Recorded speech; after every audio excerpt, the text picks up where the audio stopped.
سلام، من امیر بختایی هستم، مشاور و مدرس بازاریابی، فروش و تبلیغات. اگر شما فکر میکنید که کار فروشنده اینه که حرف بزنه و حرف بزنه و حرف بزنه، اشتباه میکنید. کار فروشنده اینه که گوش بکنه و گوش بکنه و گوش بکنه. مهمترین ابزار فروشنده زبانشه، اما بهترین روش استفاده از این مهمترین ابزار سوال پرسیدنه، نه جواب دادن. ما با سوال کردن از مشتری میتونیم جوابهای به مراتب ارزشمندتری بگیریم، برای اینکه وقتی مشتری به سوالات ما توضیحاتی رو میده که اون توضیحات همون پرزنتی که ما میتونیم برای مشتری داشته باشیم، در مقابل اون توضیحات دیگه دفاعی نداره. در غیر این صورت مشتری همیشه در مقابل توضیحاتی که یک فروشنده میده یک گارد دفاعی رو میبنده.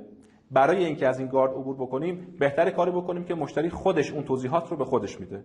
پس اگر شما در نقش فروشنده هستین، به جای جواب دادن سوال بپرسین، البته سوالات حرفه‌ای.